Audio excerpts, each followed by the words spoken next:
नमो ओं विष्णुपदाय कृष्णपृष्ठाय भूतले श्रीमते भक्तिवेदांत स्वामी निति नामिने नमस्ते सरस्वती देवे गौरवाणी प्रचारिणे निर्विशेष शून्यवादी पाश्चात्य देशतारिणे ओं नमो भगवते वासुदेवाय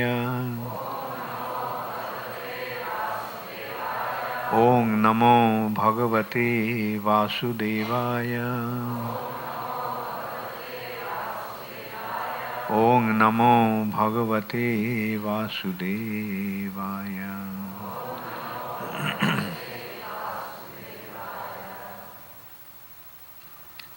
we are having a seminar on Harinam Chintamani by Srila Bhaktivinoda Thakur, which is describing the holy name is like a touchstone. In this way, he is glorifying the holy name and its way it gives its benediction. So, therefore, we selected a verse, the first verse from the Shikshashtakam to be discussed today. And so the first one goes like Cheta Darpana Marjanam Bhava Mahadavagni Nirvapanam Shreya Koirava Chandrika Vitaranam Vidya Vadhu Jivanam Anandam Buddhi Vardhanam Pratipadam Purnamrita Shwadanam Sarvatma Snapanam Parang Vijayate Sri Krishna Sankirtanam. So, the verse is on the board, and I'm sure most of you know the verse, so you can recite the verse.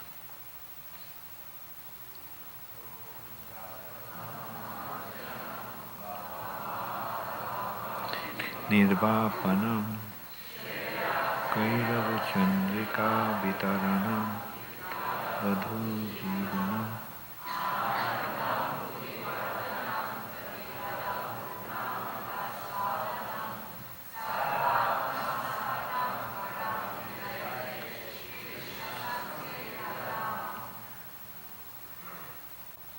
How many of you memorized this verse already? So most of you have done that. Still we'll go through the word by word for word meaning. Chetaha of the heart. Darpana, the mirror. Marjanam, cleansing. Bhava, of material existence. Mahadava Agni, the blazing forest fire. Nirvapanam, extinguishing. Shreyaha, the good fortune. Kairava, on the white lotus. Chandrika, the moonshine. Vitaranam, spreading. Vidya, of all education. Badhu, wife. Jivanam, the life. Ananda, of bliss. Ambudhi, the ocean. Bardhanam, increasing. Pratipadam, at every step. Purna Amrita, of the full nectar. Ashwadanam, giving a taste. Sarva, for everyone. Atmasnapanam, bedding of the self. Param, transcendental. Vijayate, let there be victory. Sri Krishna Sankirtanam, for the congregational chanting of the holy name of Krishna.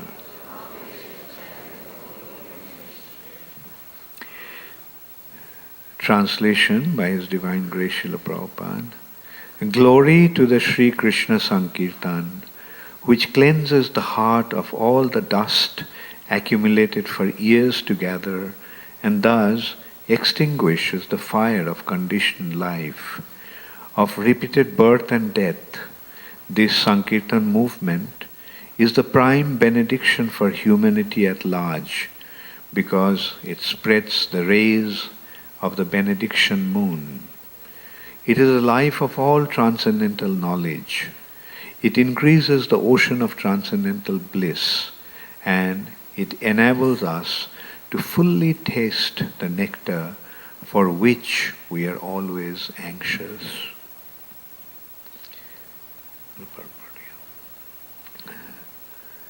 So,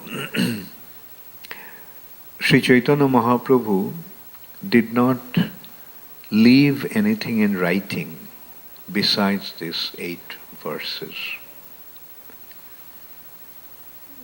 So that actually shows the importance of these 8 verses that are known as Shikshashtakam.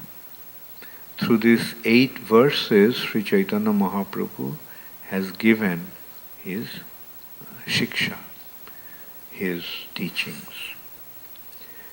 Sri Chaitanya Mahaprabhu came to distribute the holy name, and his entire teachings are based on the holy name. And this Shikshashtakam is actually giving the gradual understanding of the holy name. Starting with this verse, which is you can say the introduction to the holy name. What is the holy name? What does the holy name do? Chetodarpana marjanam. That's the first thing that it does. Our consciousness is polluted in this material nature, and it purifies our consciousness. The consciousness is projected through the mind. Therefore, the mind has been compared to a mirror. The consciousness is coming from the soul, and through the mind it is being projected. Through the mind, it is going through the senses. And the senses, the 5 senses, are giving us the perception of this material nature. And that is the very basic mistake actually that we got entrapped in. In the material nature, we are entrapped, we are entangled in this material nature because our consciousness is being projected in a wrong direction. The consciousness should be projected towards Krishna. It's coming from Krishna, and it should be projected towards Krishna or be tuned into Krishna's consciousness. That is the constitutional activity of consciousness. The consciousness is meant to be Krishna conscious. But the moment we turn our face away from Krishna, Krishna bohir mukh hoiya bhogovancha kare. The moment we turn our face away from Krishna, then we perceive Krishna's inferior nature, inferior energy, Maya. And nikatastha Maya tare japotiya dhare. Immediately the Maya traps him and embraces him tightly. Japotiya dhare means very tightly embraces him.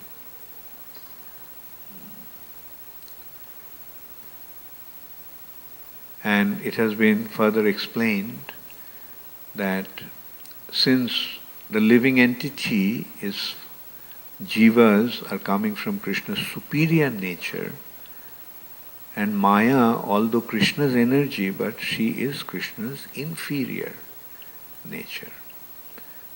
Therefore, the superior nature naturally develops a tendency to exploit Maya or material nature.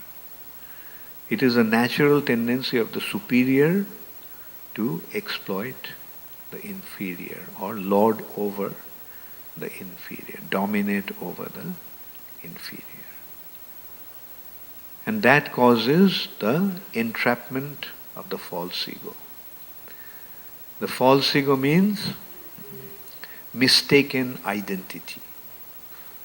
Our actual identity is lost and we develop a false identity. Actually, we all are Krishna's servants. By nature, in our constitutional position, we all are servants. But the moment we look towards the material nature or look towards Krishna's inferior energy, we develop a tendency to lord over because we become superior in relation to the material nature. This is an inferior nature and we are coming from the superior nature. So we naturally develop a tendency to lord over. And that is the influence of false ego or bondage of false ego. Then we begin to consider how we are going to exploit this material nature. We get the second covering of intelligence. And then our consciousness continues to flow towards the material direction through the mind. In this way, the spirit soul, as soon as he looks away from Krishna, becomes entrapped in this material nature by these three subtle elements: false ego, intelligence, and mind. And with that he develops his subtle body. And then according to the shape of the subtle body, material nature rewards him with a gross body. So this is the cause of our entanglement in the material nature. Our consciousness has become polluted. So it needs cleansing. All the spiritual activities are designed to cleanse our consciousness. But most of them are very, very difficult. Like austerity, penance, yoga, meditation. These are all very arduous process. So arduous that most of the time it becomes impossible to achieve perfection. Even great, great personalities fail to achieve perfection. Like Vishwamitra, for 64,000 years he was practicing this process of meditation. But he fell down. He failed. Then he had to start again. So we can see how difficult it is. Whereas the holy name, it just by chanting the holy name, we can very easily cleanse the mirror of our mind. Cheto darpana marjanam. And as a result of that, what happens? Bhava maha davagni nirvapanam. Sangsara dava nalalidha loka. We all are burning in the forest fire of material existence. And this davagni, the forest fire of material existence, nirvapanam. Nirvapanam means extinguished. when the root cause is taken care of, when the root cause is uprooted, can there be any possibility of the disease to continue? No. The root cause of our material entanglement, the cause of our suffering in this material nature, is our polluted consciousness. So when the consciousness is purified, then the disease is cured. So that is the effect, practically, immediate effect of chanting the holy name of the Lord. Bhava Mahadavagni Nirvapanam. And then begins the spiritual influence. Shreya Koirava Chandrika Vitaranam. The benediction moon starts to spread its influence. So transcendental or the spiritual effect begins to influence our consciousness or our existence. And as a result of that, the all transcendental knowledge becomes revealed in the heart. Vidyavadhu Jivanam. The Sankirtan movement is a prime benediction for humanity at large because it spreads the rays of the benediction moon. It is the life of all transcendental knowledge that this holy name is the source of all transcendental knowledge. Because the holy name is Krishna himself. So that when the holy name rises in the horizon of our heart, then transcendental knowledge becomes automatically manifest in our hearts. This transcendental knowledge, the uniqueness of this transcendental knowledge is that it is not something that we have to externally acquire. Nayam atma prabochanena labhya na medhaya na bahuna shrutena. This knowledge cannot be achieved by extensive studies or memorizing and even argument and debates. It is something that will automatically become manifest in the heart. As we sing every day, Divya Gyan Hriday Prakashita. The transcendental knowledge is revealed in the heart. So when the pure chanting of the holy name takes place, when the holy name begins to influence us, begins to influence our consciousness, like first is purification, and due to that purification of our consciousness, the material suffering condition disappears and the spiritual influence begins to dawn. And that takes place in this way. Like the transcendental knowledge is revealed in the heart. An analogy can be considered in this respect. A source of light, say for example, a bulb, light bulb is painted with black paint. Will there be any light coming out? Although the light may be on, but the light won't come out. Now if we scrape that dark paint off, then what will happen? The light will automatically become manifest.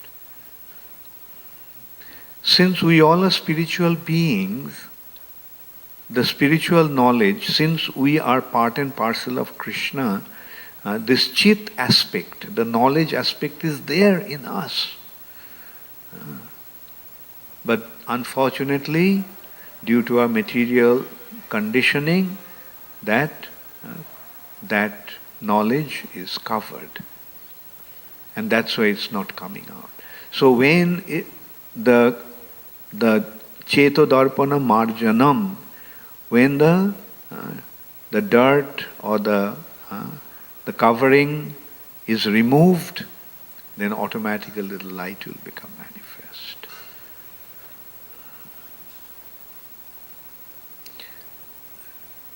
In that respect, we can consider one anecdote. Rishi Dhamma was the Kula Guru of the Pandavas. So Dhamma had one disciple called Upamanyu. So one day Dhamma got the news that the wall, the mud wall that was made to protect the water in the paddy field. You see, rice paddy needs water. So they have to keep the water by making a kind of a mud wall around the field. So he got the news that somebody came and said that the wall broke and the water is rushing out. So Dhamma told Upamanyu, go and protect the field. We heard that the thing broke, you just mend it, repair it. And so when he went there, he found that the water was coming out in such a speed that he could not actually keep the wall. So he himself laid down there to create the wall to protect the field. So the whole day went by, and then in the evening, at night, Dhamma asked other disciples, what happened to Upamanyu? I don't see him. So they said, you sent him to the field and he didn't come back. So Dhamma went to the field and he found, it was dark, so he couldn't see him there. So he started to call out, Upamanyu, Upamanyu, where are you? And Upamanyu responded, Gurudev, I am here. Where are you? I am lying down to protect the field. You asked me to protect the field and there was no way I could do that. So I just laid down to mend the wall with my own body. So Rishi Dhamma asked him, come back. And when he came, he just blessed him. Let all 4 Vedas become revealed in your heart. And just due to his blessings, all the Vedas became revealed in his heart. So this is how the transcendental reality works. It has been pointed out that na medhaya na bahuna shrutena. Scholarship and intelligence and all these is not really going to work. It's a matter of Dibba Gyan Hriday Prakashita. So this is how the holy name actually influences our consciousness. Krishna becomes manifest through the holy name because the holy name is non-different from Krishna. This is the most important thing to understand. That we got the holy name. Holy name is not a thing of this world. It is not just some material sound vibration. The holy name descended from the spiritual sky. Krishna manifested himself in the form of holy name. It's an incarnation of Krishna. Just as Krishna descends, like as the deities. Deities apparently are made of earth. So, now is the deity of Krishna material form? or this Vigraha is non-different from Krishna himself. Just as these deities are non-different from Krishna, the holy name of Krishna is also non-different from himself. Rather, in this age of Kali, the holy names are most effective. Krishna's manifestation in this age of Kali is in the form of his holy name. Therefore, nasteva, nasteva, nasteva gatirannatha. Besides taking shelter of the holy name, there is no other way, there is no other way, there is no other way. This is the only way. The next verse actually makes that point clear. How many of you remember the next verse? I'm sure all of you. No? Yeah, how many of you remember the next verse? Very good. Actually, make it a point to memorize all these verses.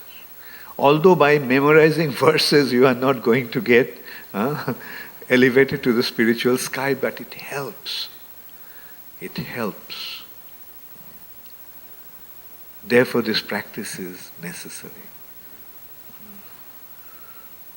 Because it helps for consciousness to get the impression of the spiritual reality. It may not be able to elevate us to the spiritual sky, but it gives us an understanding of the spiritual reality. Nam nam akari bahudha. I'll just go word for word meaning of this verse.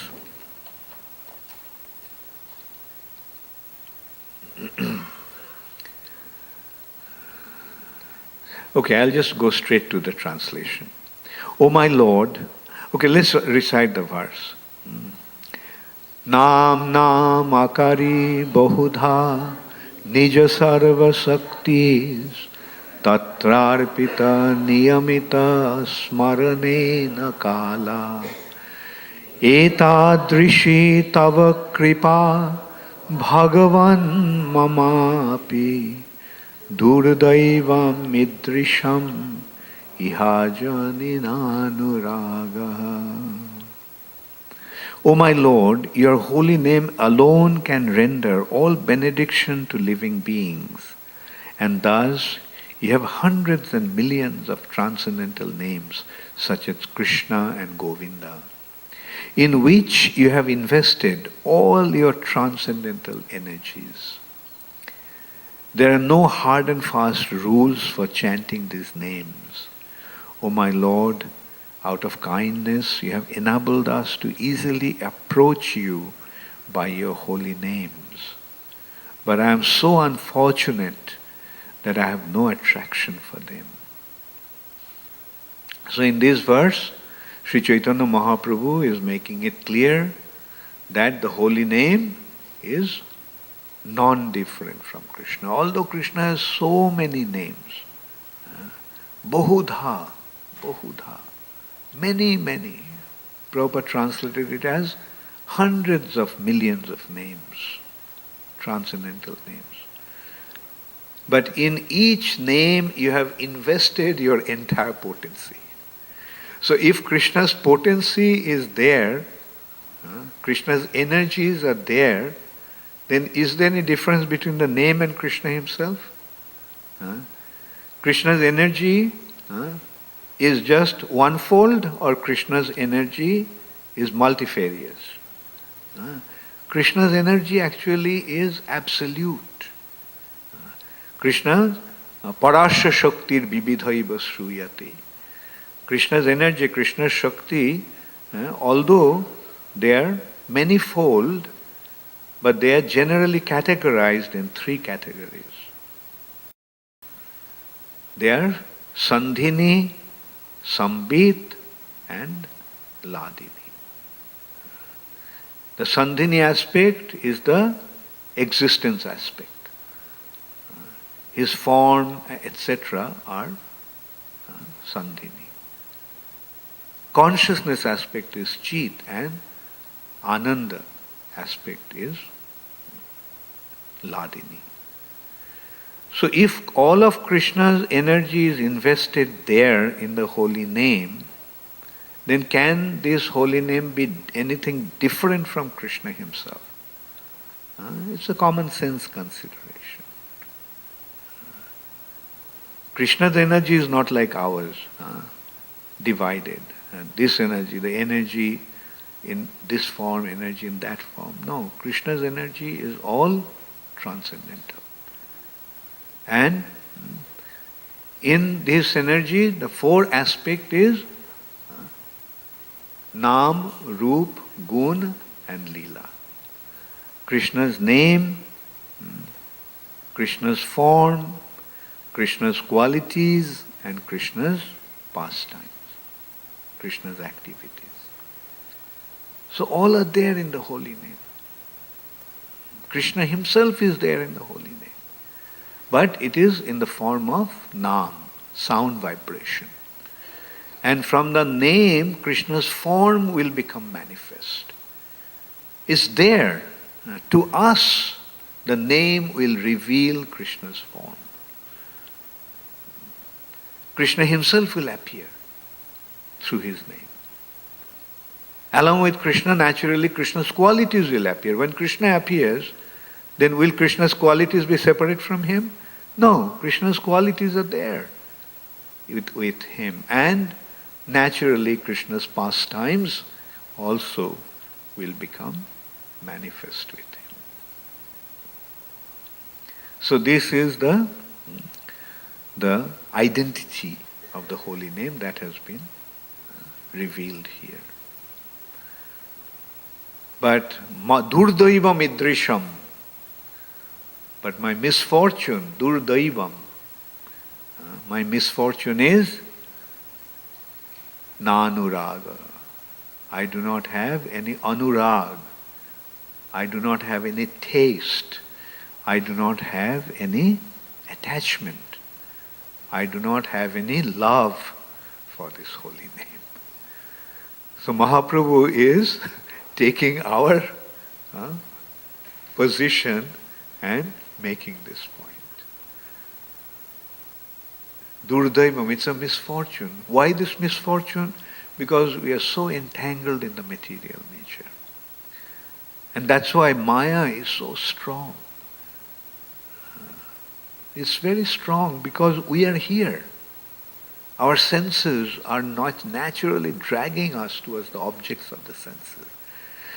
Dhayate vishayan pungsha shangasteshu vajayate.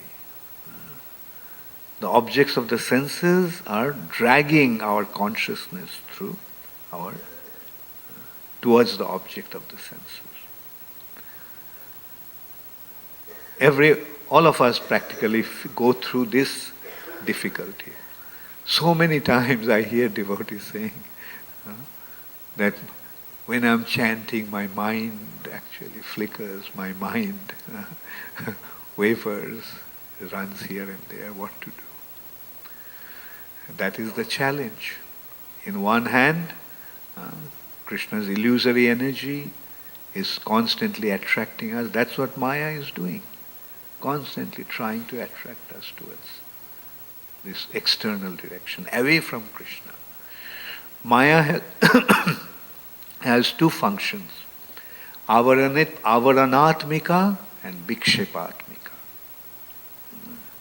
The illusory energy of Krishna, avaranatmika, covers us with ignorance, avidya. And vikshepatmika throws us away, takes us away from Krishna, prevents us from going towards Krishna. That's the taste. She is actually tasting us. Oh, you want to become Krishna conscious? Let's see how serious you are. And Maya is alluring. Come, enjoy me. And this is a taste. The real taste is Maya will try to entice us, allure us, but our position will be please let me go to Krishna. This has been very beautifully explained in Brihad Bhagavatamrita second part. When Gopkumar is going back to the spiritual sky, in his journey back to the spiritual sky, after covering the 7 layers of this material nature, 7 layers of the universe, he comes to the final layer of Maya. And Maya Devi herself, personally, is worshipping the Mohini Murti of the Lord. And so Maya Devi is personally telling Gopkumar, why are you leaving? Come stay here. Enjoy with me. Can you imagine how enticing that can be? Like great sages fell down just by being allured by some apsaras, some celestial damsels. But here Maya Devi herself is personally alluring. Why are you leaving? Stay here.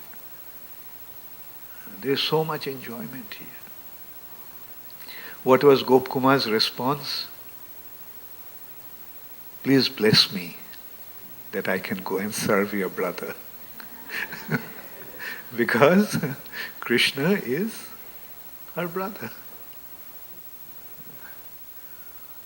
So this is how Mame vaje prapoddante mayametang tarantite. If we can remain fixed up in Krishna consciousness, then Maya will not be able to influence us. Rather, Maya will be happy to help us. Prabhupada gives that example. The identity of Maya has been compared to a policeman. Prabhupada gives the example of Maya as a policeman. To a criminal, a policeman is an object of fear. But to a law-abiding person, the policeman is a source of security.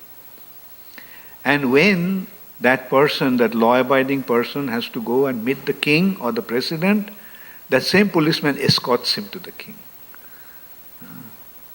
So this is Maya. To those who are Krishna Bahirmukh, those who are averse to Krishna, Maya is Mahamaya. The illusory aspect. And those who are surrendered to Krishna, to them, Maya is Yogamaya. She is helping that devotee to become engaged in the service of Krishna. So beautifully Sri Chaitanya Mahaprabhu has given us the holy name and its meaning and its purpose. Thank you all very much. All glories to Srila Prabhupada. Gaur Premanande Hari. Does anybody have any question or comment? Yes. Take the mic.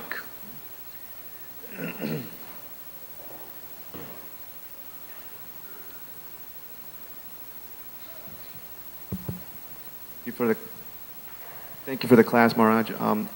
Quick question on the holy name. You know, you said that everything is revealed when you chant the holy name purely. Even though studying scriptures helps us and memorization helps purify our consciousness to get to that point, but if you have a realization that the holy name is all in all, you have full faith in it, and you chant, devote all your time to chanting, and maybe not so much to reading, but trying to really come to grasp in that, is that okay? Or should we read also, as Srila Prabhupada said, to scrutinizingly read the books? It will depend how literate you are, how fond you are of reading, how interested you are in getting information. One who is interested in that way, he or she will make an effort in that way. Like study because the informations are there. Just like, say for example, say you want to go to, say, Russia. You're interested to go to Russia. Now, there can be two kinds of approach. One is before going there, you want to get all kinds of informations, right? But those informations are not going to be the same as going to Russia. Those informations are not going to give you the real understanding of being in Russia. But another person, he's not so much interested in getting all the information. He's simply waiting. When I go there, I'll see it for myself. So similarly, it will depend on our personal attitude. Those who are interested, yes, all kinds of information are available and you'll get that. And especially for preaching. These informations are very, very necessary. Because to inspire others, to give others an impression or idea what that reality is like, you have to. You have to have the information yourself. Although you may not have gone there and see the place yourself, but by reading from the books you can get the information. But if one is not preaching, just depending upon his own purification, then it's up to him. But even then, even though they are not preaching, even though they are situated for the benefit of others, they do that. Just like the Goswamis of Vrindavan. Nana Shastra Vicharenaiko Nipuno Sadharma Sangsthapaku. The Goswamis didn't need any, and there was no need for them to study all the scriptures. But they did that in order to establish Sri Chaitanya Mahaprabhu's teachings. So it will depend upon attitude and purpose. Yeah, I'll take Krishna Balaram and then I'll take yours. Yeah. You had a question, hands up.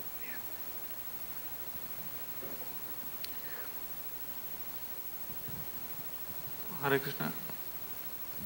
Hare Krishna. In Lord Chaitanya's Leelas, there are a few personalities who were attracted to Lord Ramchandra, like Murari Gupta and Anupam.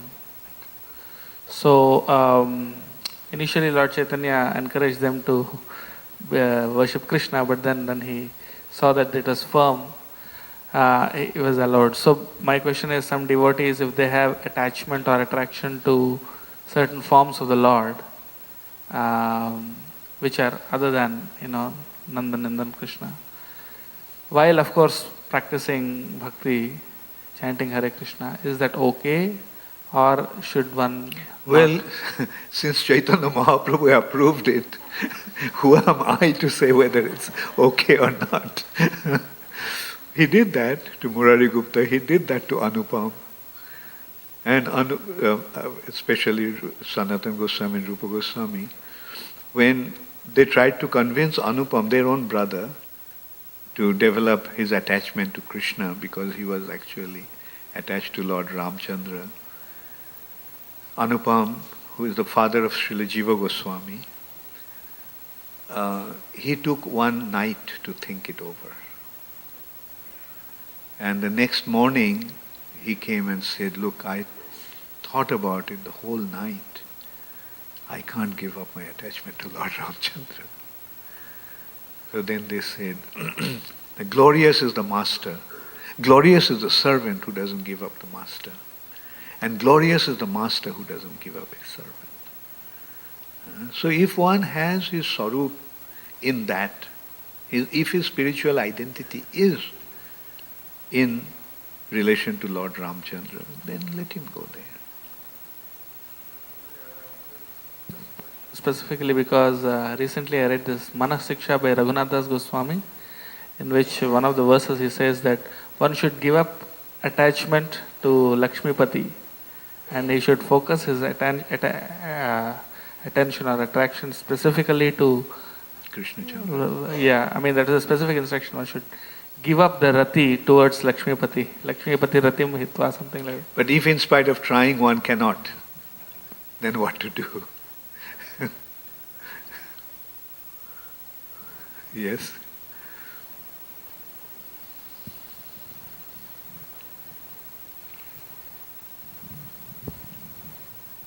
Hare Krishna. Thank you so much for this very beautiful class. I just have one question, that while chanting, how do we consider, how do we take this Maya Devi? Should we keep on seeking, asking blessings, or like as Prabhupada said, that while we are chanting, it's the war that we have declared against Maya Devi? Yeah. That war, that is the Maya's illusory influence. Not Maya's devotional influence. The illusory influence we give up. But that means we struggle to overcome, to free ourselves from the illusory influence. Because the senses are actually taking us towards the objects of the senses. And the purpose of these objects of the senses is to try to enjoy them.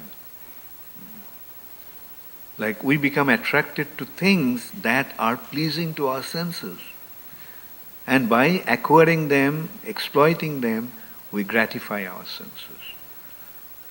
So that is the influence of Mahamaya. So that we have to try to win over.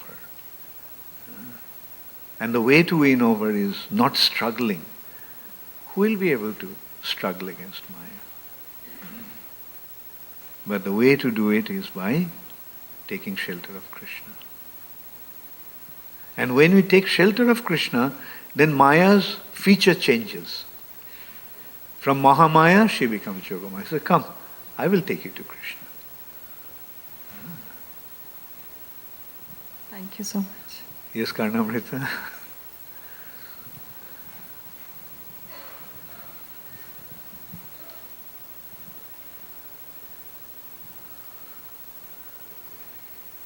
Thank you so much for speaking on such nice, inspirational shlokas about chanting. It seems a lot these days that personality is becoming difficult for people to do. It's a little easier these days to manifest things that are easier and impersonal, and therefore I find sometimes in chanting, especially the different styles of chanting, the names of Krishna are becoming pop culture also, and very used in some way. There's some chanting where the melody is more important or the rhythm is more important and the mantra feels like it's left behind. Or people are using names of Krishna that don't know any personal relationship with Krishna. It's become a concert, or it's become a mantra without knowing what mantra means. He speaks so nicely about Krishna's energy being in his names and the potency being revealed so beautifully.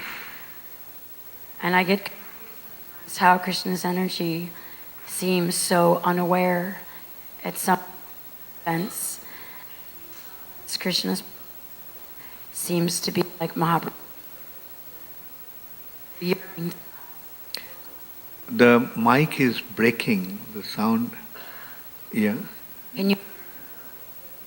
Yeah, it's is the battery. Anyway, I can hear you. It has to do. But it seems like some places there's a potency being requested for such projects. And in some places there's maybe 6,000 tickets for Francisco Reno or whatever. And I wonder, sometimes I wonder if the potency's there. I wonder if you could elaborate a little bit on how Krishna's energy and potency is there even in the person. Mm. I want to be connected personally to anyone. Yeah. See, up to the pure stage of chanting, there are two other phases or phases. Like one is offensive and the other is clearing. So, if the offenses are not there, if one is not offending the holy name or committing the offenses to the holy name, then it will be the clearing stage of chanting. And in clearing stage also there are two aspects. One is reflection and the other is shadow. Like the shadow has been, it's being covered by the cloud. The sun is there in the sky, but it is not visible because of the cloud, but the impression of the sun in the form of light is there. So then eventually the cloud will get cleared and the sun will become visible. But the reflection is not going to give that benefit. So Namabhash also has two aspects, positive aspect and negative aspect. The negative aspect is the reflection. The substance is not in the reflection. Right? And and that is also, although Namabhash, clearing stage, but it is an offense. That is, the reflection is the Mayavad aspect. You see, appearing to be like Krishna, but Krishna is not there. The impersonalists, they have some sort of impression of Krishna, but it is opposite to Krishna's. Because Krishna can be understood only through devotion. Not by merging with him, we can understand him. So, the point actually is that if one is chanting, even if it is not at a pure stage, even if he did not really didn't really understand the holy name or didn't really understand Krishna as such, but if the offenses are not there, the holy name will eventually lead to pure chanting. That's why we should encourage chanting, but at the same time, one should be also warned not to develop this offensive attitude, to avoid 10 offenses, and avoid impersonalistic attitude. And that is why the association of devotees is so important. It is only through association of devotees, proper devotees, we actually get the right understanding and move forward in the right direction. Thank you. Okay, last question. Already past 9 o'clock, Shaman. Okay, you say it because the mic is not working. My question was on the point of Nam Nam Bahuda Nija Sarva Shaktis, where you explain that all the energies are in the holy name and therefore it is not different from Krishna. I was just trying to understand the philosophical understanding we have. Firstly, we stem from the Dvaita Sampradaya, that the energy and the energetic are separate. So the energy is not necessarily the energetic. Then Mahaprabhu gave the Achintya Bheda Bhed, that, there is similarity as well. So when it is said that something has all the energies of the Lord, how do we understand that is the Lord himself? Because it is a possibility, like we ourselves are also one energy of the Lord. Maya, like you have been talking about, is also one energy. So is the holy name a particular energy or a very special energy of the Lord or the Lord himself? Yeah. Okay. This energy of Krishna is manifest in three ways: external, marginal, and internal. So external energy is separate from Krishna, right? Therefore, external energy is not really accounted here. Marginal energy is the jivas. So there also, not really rather this consideration is help the marginal energy to come back to the spiritual world. Right? So this way, this is dealing with entirely Krishna's internal energy. Krishna himself, that is what it is. Like, although the Shakti and Shaktiman is abheda, but then again, the Shakti, manifestation of Shakti is not taking place here in these two aspects. The marginal energy and external energy. It is dealing only with Krishna's internal energy. Okay. Thank you very much. Thank you. Hare Krishna. All glories to Srila Prabhupada. Gaur Premanande Hari Hari.